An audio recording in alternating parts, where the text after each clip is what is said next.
우리 초등생 친구들과 이렇게 글쓰기 수업을 하다 보면은요. 친구들이 정말 다양한 생각들을 들어볼 수 있는데요.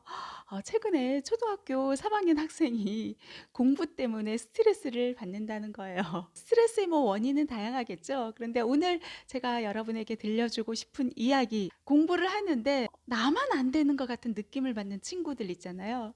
'왜 나만 힘들까? 다른 친구들은 잘하는데 나는 왜 안 되지?' 문제집을 풀더라도 늘 동그라미 수가 더 적고 왜 틀리기만 하고 '왜 나는 항상 못하는 걸까?' 이런 생각을 가진 친구들이 있을 겁니다. '나는 왜 무조건 안 될까?' 좀 좌절하는 친구들에게 해 주면 좋은 것, 무조건 이것을 한번 시켜보는 거는 어떨까요? 무조건 우리 아이에게 이것을 하게 해 주세요. 예, 오늘의 이것은 바로 양치하기입니다. 뭐야? 공부하기 힘들어하는데 뭐 양치하기를 시키라고 이렇게 질문 던지시는 분들도 계실 텐데요. 여기에서 말하는 이 양치하기는 바로 성공 경험입니다. 예전에 어떤 유튜브 영상 보는데 어떤 분이 그런 말씀하시더라고요. 자기가 이렇게 뭔가 안 될 때, 그럴 때마다 무조건 하는 게 있다. 양치하기이다. 왜? 양치하기는 누구나 성공할 수 있잖아요. 양치하기 누구나 쉽게 하잖아요. 그래서 뭔가 계속 실패하면은 그 증후군을 깨기 위해서 '나는 성공한다. 나는 할 수 있다. 나는 이렇게 잘 해낸다.' 예, 이런 거를 심어주기 위해서 내 머리 안에 자리 잡게 하기 위해서 무조건 양치하기를 한다는 거예요. 생각해 보니까 그렇지 않나요? 예, 우리 초등학교 친구들 양치는 무조건 잘 해낼 수 있잖아요. '엄마 난 뭔가를 해도 늘 안 되나 봐.' 하는 그런 친구들에게 "아니 너 할 수 있어. 한번 양치하기 해 볼래?" 그게 양치하기일 수도 있고 또 그 친구가 잘하는 거 있잖아요. 그 잘하는 거를 지금 당장 하도록 하는 거예요. 그렇게 해서 너 이렇게 잘하는데 다른 것도 분명 잘할 수 있어."라고 이야기를 해 주는 거죠. 양치하기, 누구나가 성공할 수 있는 것이라고 느껴지시죠? 그런데 또 그게 그렇지 않더라고요. 저희 아이 얘기를 해 드리면은요. 저희 아이가 어린이집 다니던 시절 있잖아요. 거의 6 살, 거의 초등학교 1 학년 그 무렵까지도 양치하기를 굉장히 어려워했어요. '아니 왜 이렇게 쉬운 양치하기를 못할까?' 하면서 정말 엄마로서는 굉장히 답답해했거든요. 치카치카 한 다음에 입을 헹궈야 되잖아요. 입을 헹구고 뱉어야 되는데 "자 뱉어." 하면은 뱉지를 못하는 거예요. 치카치카 한 다음에 "자 이제 뱉어 볼까?" 하면은 그냥 꿀꺽 해 버리는 거예요. 그냥 삼켜 버리는 거예요. "뱉어." 하면은 "뱉어." 이렇게 이야기를 하고 뱉지를 못하는 거예요. 첫째 아이 같은 경우는 본인 스스로도 그걸 굉장히 힘들어했어요. 예, 그렇게 해서 계속 노력 끝에 이제는 양치하기 잘하죠. 둘째 같은 경우는 그렇지 않은데 첫째 아이 같은 경우는 너무 힘들어했던 거예요, 양치하기를. 그런가 하면 줄넘기 하기 있잖아요. 줄넘기 하기도 너무 힘들어하는 거예요, 초등학교 1 학년 시절에. 줄을 넘어가는 그 과정을 굉장히 힘들어하더라는 겁니다. 다른 친구들은 잘하는데 왜 우리 아이는 안 되지? 엄마도 그렇고 아이 스스로도 '왜 안 될까?' 굉장히 힘들어했어요. 그러다가 검도 학원을 보내게 되고 좋은 선생님 만나 가지고 하나하나 아이에게 가르쳐 나가고 했더니 그 요령을 알려주고 했더니 예, 그때부터 아이가 잘해 나가기 시작하는 거예요. 그래서 지금 줄넘기 너무 좋아하거든요. 줄 넘는 거 잘해 나가고 2단 뛰기까지 문제없이 해 나가고 있거든요. 우리 아이가 수학 문제를 풀면서 끙끙대고 힘들어한다. 뭔가 이제 학습에 있어서도 힘들어하는 그 순간이 온다 하면은 저는 아이에게 이야기를 해 줘요. "너 양치하기 예전에 어땠는지 알아? 지금 너 잘하지? 근데 그 당시에 너무 힘들었어. 너 줄넘기도 너무 힘들어했는데 포기하지 않고 계속 줄을 넘어가고 연습하고 해 나가다 보니까 어느 순간 됐잖아. 공부도 마찬가지야. 지금은 힘들지만 이제 요령을 익히고 하나하나 단계 밟아 나가고 연습을 해 나가다 보면은 분명히 언제 그랬냐는 듯이 싹 해결이 되는 그 시점이 올 거야 해서 이야기를 해 주거든요. 힘들어하는 아이들에게 분명히 처음에는 못했던 것이 있을 거란 말이에요. 그런데 지금은 너무나도 쉽게 잘해 나가는 것. 그 성공 경험에 대한 기억을 떠올려 주는 것도 좋고요. 아니면 당장 지금 잘해 나갈 수 있는 거를 하게 하는 거예요.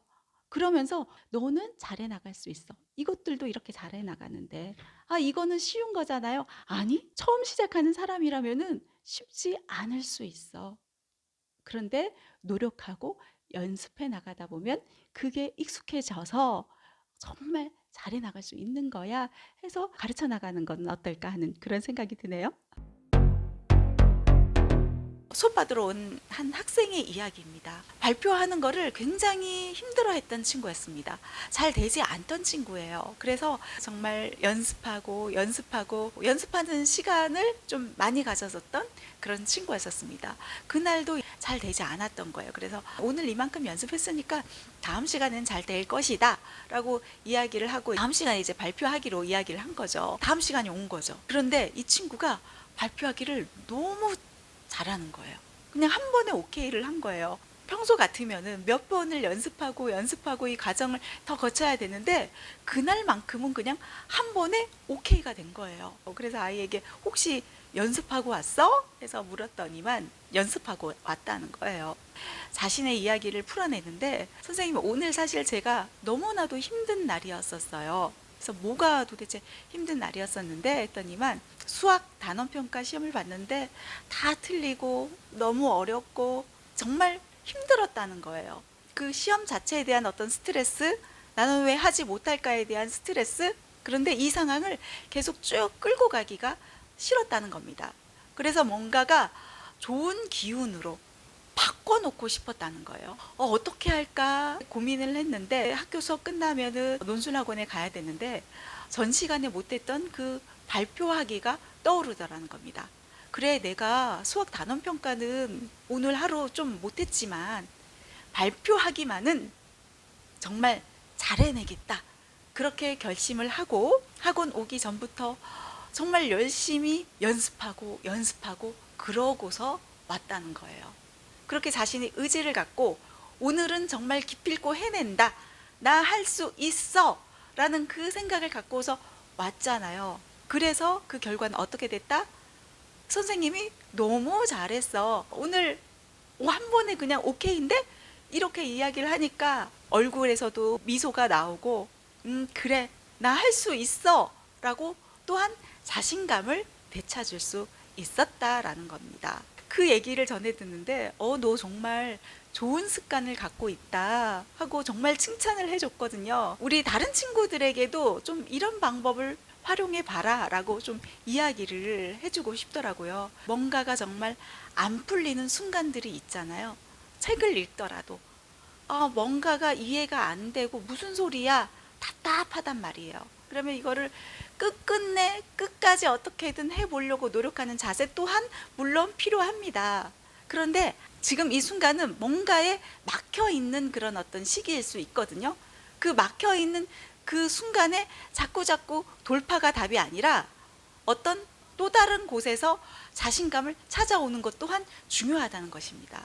그래서 그 친구 또한 수학 문제는 오늘은 힘들었지만 다른 걸로 할 수 있음에 그 자신감을 찾아와야 되겠다 해서 열심히 발표하기 준비를 했다는 거잖아요. 잘 안 풀릴 때는 물론 그것을 끝까지 해결해 내려는 그런 자세 또한 중요하지만, 때로는 방향을 전환해서 내가 잘 할 수 있는 것에 몰입하고 거기에서 성취감도 찾고 자신감도 찾고 역시 중요하다는 것입니다. 또 이 친구가 어떤 이야기를 해주는데 여기에서도 또 제가 좀 놀랐었거든요. 선생님 저 어제 너무 좀 무리를 했는지 어깨가 좀 아파요 그러는 거예요. 도대체 왜 태권도 학원에서 열심히 운동했구나 해서 얘기했더니만, 태권도 학원에서 운동한 게 아니라 플랭크를 하다가 너무 무리를 한 것 같다 이렇게 이야기를 하는 거예요. 이 친구가 또 그런 이야기를 해주더라고요. 역시 뭔가가 잘 안 풀릴 때 짜증이 나잖아요. 우리 몸에서 짜증이라는 게 분출이 된단 말이에요. 그거를 좀 좋은 방향으로 바꾸기 위해서 화보다는, 짜증보다는 내 안에 조금 뭔가 다른 것을 넣어야 되겠다. 그 짜증을 멀리 도망치게 해야 되겠다 해서 그 방법이 바로 플랭크라고 합니다. 맨손으로 하는 운동인데 집에서 그냥 쉽게 할 수 있잖아요. 이렇게 엎드려 뻗치기 자세로 이렇게 힘을 주고 버티는 그런 운동인데 굉장히 힘들거든요. 그런데 그렇게 해 나가다 보면 뭔가 잡생각이 사라지게 되는 거예요. 집중하게 되는 거예요. 그렇게 집중하면서 뭔가 긍정의 기운을 채워 담고 있다는 얘기입니다. 너 정말 좋은 습관을 갖고 있구나라고 또 이야기를 해줬거든요. 우리 친구들에게 오늘 공부 어느 만큼 했어? 이것도 못해? 이만큼은 해야지가 아니라 친구들 스스로도 어쩌면은 공부 때문에 잘 풀리지 않기 때문에 스트레스를 받는 친구들이 분명 있을 거란 말이에요. 그 친구 같은 경우는 스스로 내가 어떻게 해결해야 될지에 대한 고민도 하고, 그렇게 해가지고 좀 자신감을 찾는 방법, 긍정의 에너지를 채워 닿는 방법을 스스로 한두 개씩 갖고 있더라는 거예요. 지금 이제 고학년, 초등학교 6학년 친구인데 참 대견하더라고요. 우리 아이에게도 그냥 단순히 오늘은 이만큼 해, 오늘 공부 어느 정도 했어, 여기에 연연할 게 아니라 아이가 그 힘든 순간을 맞게 되는 때가 있단 말이에요. 그럴 때 어떤 식으로 그 스트레스를 버리고 어떻게 긍정의 에너지를 채워 담을 수 있는지 방법에 대해서도 부모님과 같이 얘기를 나누고 좀 건강한 생활을 해 나갈 수 있도록 도움을 주시는 건 어떨까 하는 그런 생각이 듭니다. 의외로 친구들이 뭔가 자신감이 부족해가지고 한 걸음, 두 걸음, 10걸음 나아갈 수 있는 거를 한 발도 떼지 못하는 경우들이 많습니다. 저희 수업 받으러 왔던 어떤 친구의 사례만 보더라도 그래요. 막 들어와가지고 이제 시작했던 친구였었는데요. 같이 수업해 나가는 친구들은 예전부터 해 나갔던 친구예요. 그런데 그 친구들이 발표도 잘하고 자신은 힘들게 끙끙 대면서 해 나가는데 뭔가를 잘 해 나가는 것처럼 보이는 거죠. 스스로가 스스로의 잣대로 스스로를 평가하는 거죠. 나는 못하는 아이인가 봐. 발표하라고 하면은 안녕하십니까 저는 하면서 자신감 없게 발표를 하는 거예요, 늘. 그런데 선생님은 보이잖아요. 아이가 이제 문제를 풀어나가는 모습, 그 여러 과정들을 다 지켜봤잖아요. 그러면은 그 발표를 정말 잘해 나가는 그 친구 같은 경우는 자꾸 고민의 시간보다는 선생님한테 모르겠어요, 빨리 알려주세요 하면서 그냥 그 결과를 위해서, 결과를 정말 예쁘게 발표하는데 목적을 두고서 그것만을 바라보면서 발표했던 친구라면은, 그 자신감 없었던 친구는 어떤 친구였었냐면은 고민을 하는 친구였었어요. 선생님이 왜 이 문제를 출제했지? 이 문제를 연결하면은 뭔가가 될 것 같은데, 늘 고민하고 선생님에게 해결해 주세요. 이거 정답 뭐예요? 선생님 이거 뭐예요? 빨리 이거 정답 알려주세요가 아니라 스스로 답을 찾아갔던 아이였던 거예요. 어느 날 선생님이 이야기를 해준 거죠. 이 친구들보다는 너가 더 잘해 나가는 거 알고 있어? 그 과정을 들여다봤을 때 너가 사실은 더 잘해 나가고 있는데 너 혼자 막 주눅 들고 그러면 어떡해? 넌 스스로 문제들을 해결해내잖아. 자꾸 격려해주고 그 과정에 집중해서 들여다봐야 함을 아이에게 알려줬더니만 아이가 변하기 시작하더라는 거예요. 발표함에 있어서도 씩씩하게 발표하고, 안녕하세요 했던 아이가 안녕하십니까? 하면서 그 발표 톤부터가 바뀌고, 또 얘는 능동적인 아이잖아요. 그러면 또 다른 고민을 하는 거예요. 선생님 이거 저 혼자 발표가 아니라 여기 있는 동생이랑 같이 인터뷰하는 형식으로 만들어서 발표해도 될까요? 하면서 뭔가 달라진 태도를 보이고 변화해 나가고 더 실력은 뛰어 오르더라는 겁니다. 우리 아이들에게 가장 중요한 것, 매일매일 심어줘야 하는 것, 성공 경험, 자신감 또한 같이 가야 한다. 잊지 않으셨으면 좋겠습니다.